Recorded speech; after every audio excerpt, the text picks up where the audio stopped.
Hola, ¿qué tal a todos? Vamos a continuar con nuestro curso de dinámica y vamos a hacer ahora los ejemplos de movimiento circular uniforme y uniformemente acelerado. Entonces, el ejemplo 25 dice: las centrífugas se usan en los laboratorios médicos para aumentar la velocidad de precipitación de las materias sólidas presentes en las soluciones, o sea, en una disolución en un líquido. Suponga que se quiere diseñar una centrífuga para someter muestras a aceleraciones de 1000 G. Inciso A: si la distancia del centro de la centrífuga es de 300 milímetros, ¿qué velocidad de rotación en RPM se necesitan? Inciso B: si se quiere que la centrífuga alcance sus RPM de diseño en un minuto, ¿qué aceleración constante se necesita? Bueno, pues vamos a empezar.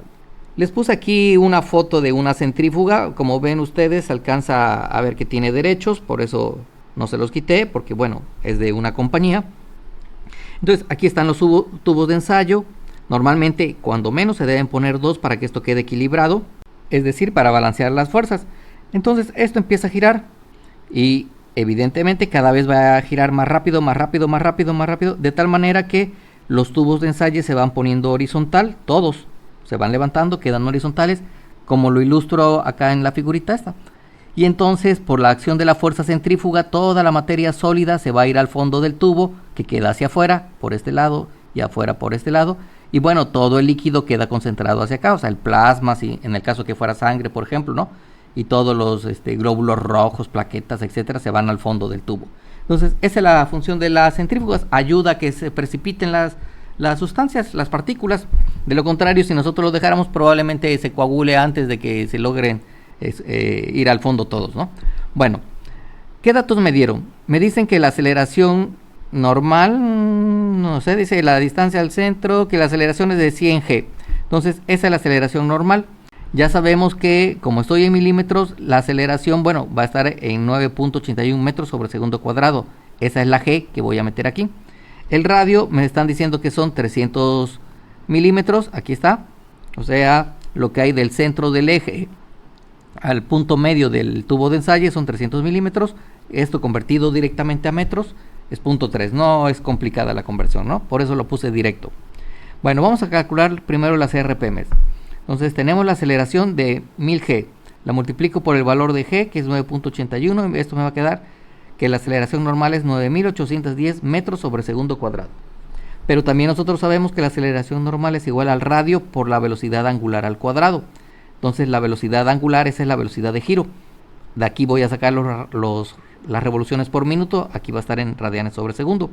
Entonces, para despejar esta, pues esto lo paso dividiendo y le saco raíz a todo lo de este lado, ¿no? Que es lo que tengo acá. La omega, no, recuerden que no es W, es omega, va a ser la raíz cuadrada de la aceleración normal entre el radio. Entonces sustituimos 9810 entre 0.3 y esto me da que la omega son 180.8 radianes sobre segundo, pero a nosotros nos los están pidiendo en RPM, es la rotación. Entonces hacemos la conversión, ¿no? Entonces tengo radianes sobre segundo. Entonces, en una revolución, esa es una R de la RPM, en una revolución tengo 2 pi radianes. Aquí se me olvidó ponerle los radianes, pero ya saben que el radian es adimensional, ¿no? Entonces, en una revolución tengo 2 pi radianes y en un minuto tengo 60 segundos. Así que este 180.8 lo multiplico por 60 y lo divido entre 2 pi. Y eso me va a dar que son 1726 RPM. Esa es la velocidad de giro que debe alcanzar la centrífuga. Para el inciso B me dicen la aceleración angular para alcanzar las RPM en un minuto. Recuerden que aceleración angular debe tener unidades de radianes sobre segundo cuadrado, porque es ángulo lo que están pidiendo. Hay dos formas de hacerla. La segunda forma se me ocurrió ahorita que revisaba yo, antes de empezar a grabar, que revisaba yo esta diapositiva, ¿no? Entonces, bueno, lo primero, yo sé que la velocidad es igual a el radio por las omegas. Entonces, mi radio es 0.3, mis omegas son 180.8 radianes sobre segundo. Así que la velocidad van a ser 54.24 metros sobre segundo. Entonces tengo que alcanzar esa velocidad en un minuto, ¿no? Porque estas son las revoluciones que va a alcanzar cuando tenga, perdón, los radianes sobre segundo que va a alcanzar cuando yo tenga el minuto y las 1000 G. Entonces un minuto lo convierto a segundos, 60 segundos, y pues yo voy a decir que la velocidad final es igual a la velocidad inicial más la aceleración tangencial por el tiempo. pero parte esto del reposo desde que la centrífuga está detenida. Entonces me va a quedar que esta velocidad, 54.24, va a ser igual al tiempo, 60 segundos, por la aceleración tangencial que no conozco. Entonces, de aquí el 60 lo paso dividiendo para despejar la aceleración tangencial. Y la aceleración tangencial va a ser 54.24 entre 60. Entonces, se van a ir acá y van a quedar cuadrados, ¿no? Entonces, esto me da 0.904, pero esto está todavía en metros sobre segundo cuadrado. Pero yo sé que la aceleración tangencial es igual al alfa por el radio, donde alfa es justamente la aceleración angular que me están pidiendo, es esta, ¿no? Entonces, como yo ya tengo la aceleración tangencial y tengo el radio, pues de ahí despejo el alfa y simplemente lo paso esto dividiendo y va a ser 0.904 entre 0.3 metros, que es el radio que había a las muestras de la centrífuga, y eso me da 3.013 radianes sobre segundo cuadrado.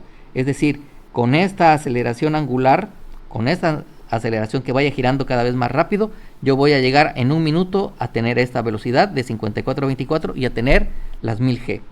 Bueno, la otra forma que se me ocurrió y que es más fácil, siempre y cuando pues estamos en movimiento circular, pues resulta que así como tengo esta fórmula para calcular la velocidad lineal, no se las puse creo en la teoría, pero pues es bastante común pensar que debería haber una que fuera que la omega es igual a la omega inicial más el alfa por el tiempo. Fíjense ustedes, ¿por qué la velocidad se vuelve más grande? Porque decíamos que tengo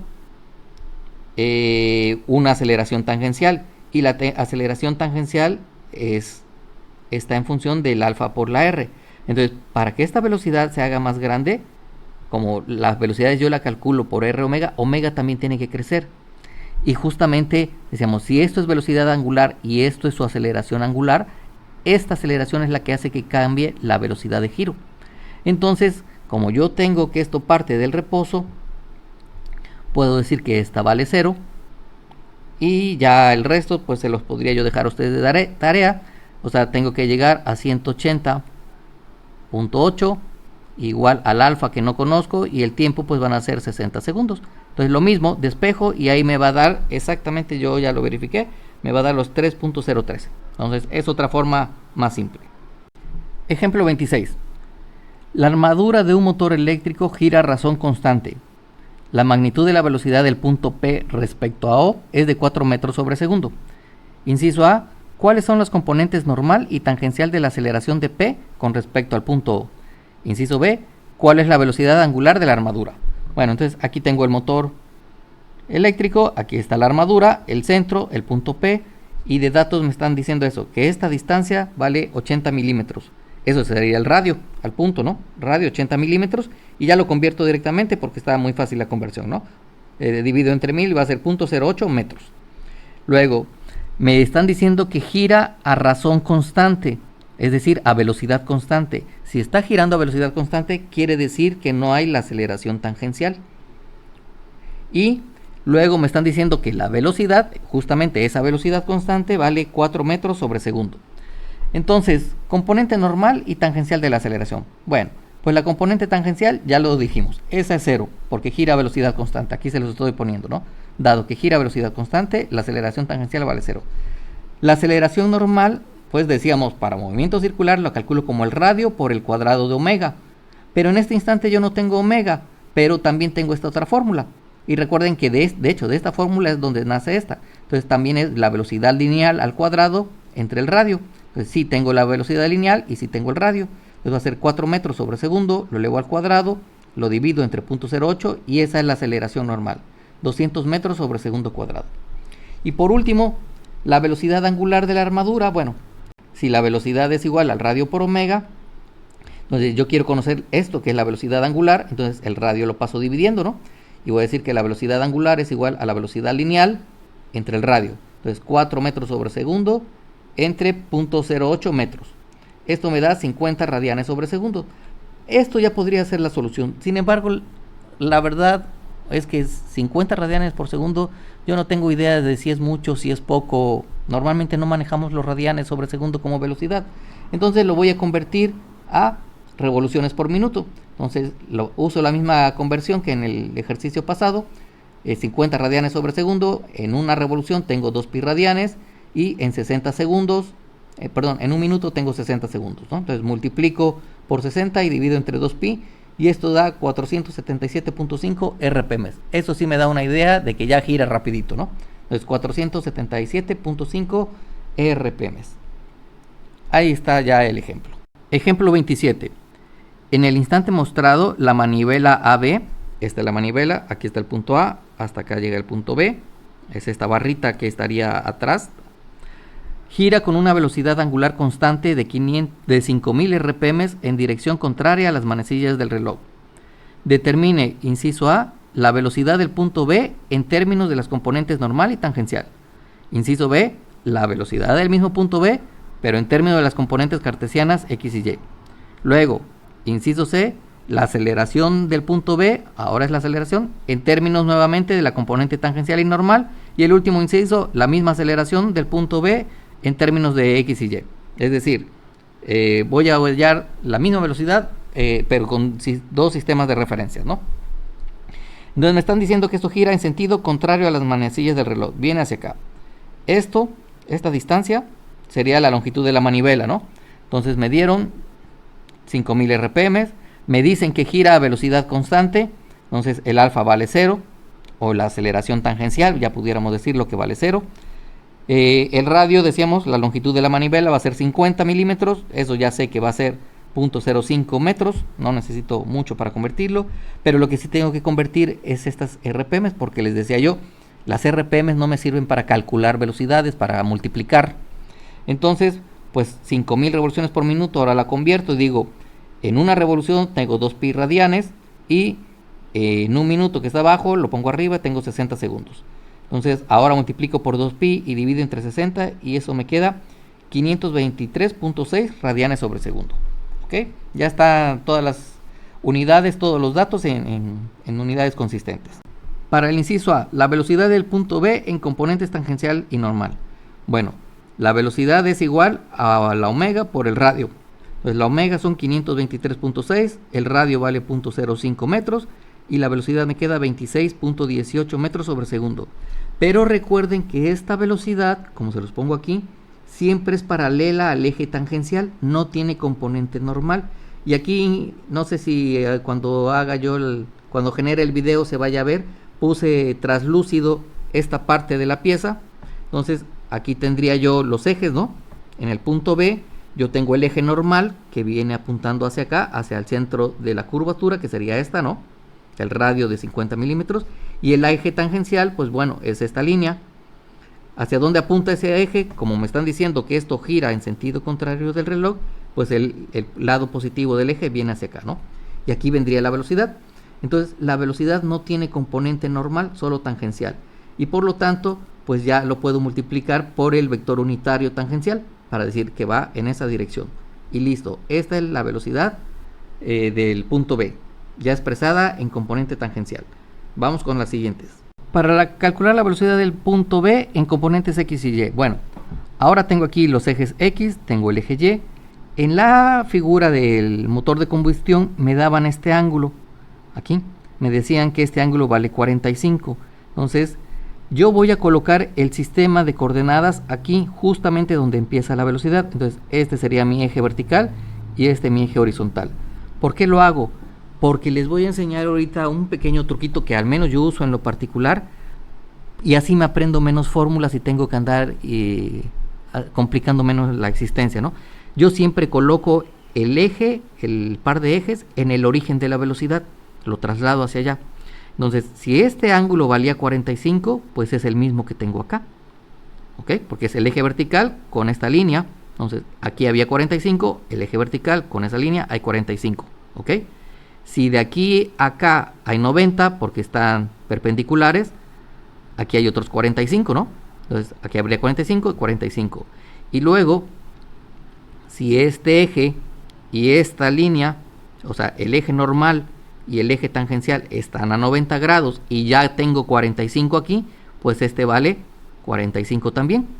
Y entonces El truco está en que siempre mido los ángulos desde una línea a la derecha del origen del vector que a mí me interesa. Entonces, a la derecha. Entonces, desde aquí mediría yo hasta acá.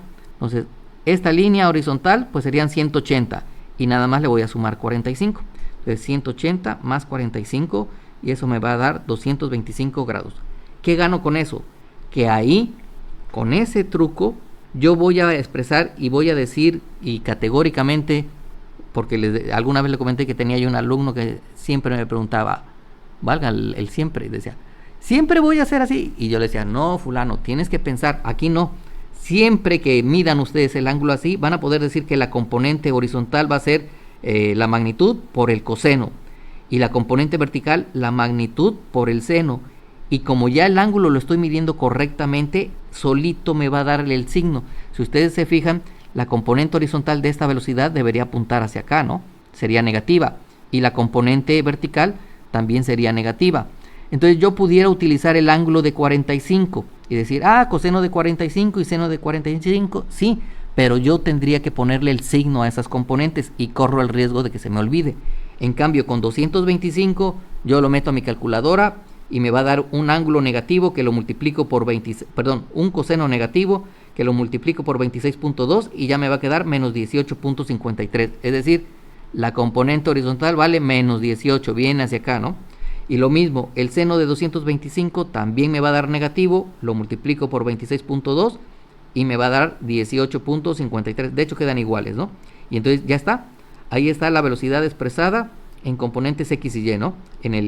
Con la dirección Y y con la dirección J. Para el inciso C, la aceleración del punto B en componentes tangencial y normal. Bueno, pues la aceleración tangencial sabemos que es R por alfa. Pero en los datos dijimos que alfa valía 0 porque estaba girando a velocidad constante. Si quieren ustedes, pues no digan que alfa es 0, digan directamente que la aceleración tangencial es 0. No cambia la velocidad lineal. Si esta velocidad no cambia, pues no hay aceleración tangencial. Siempre está girando a la misma velocidad, ¿no? Entonces, la aceleración tangencial vale 0. La aceleración normal, pues sabemos que es R por omega cuadrada. Entonces, el radio ya la tenemos. Las revoluciones por minuto, las 5000 revoluciones, la convertimos a radianes sobre segundo, aquí están, elevamos al cuadrado y esta aceleración normal son 13.708 metros sobre segundo cuadrado.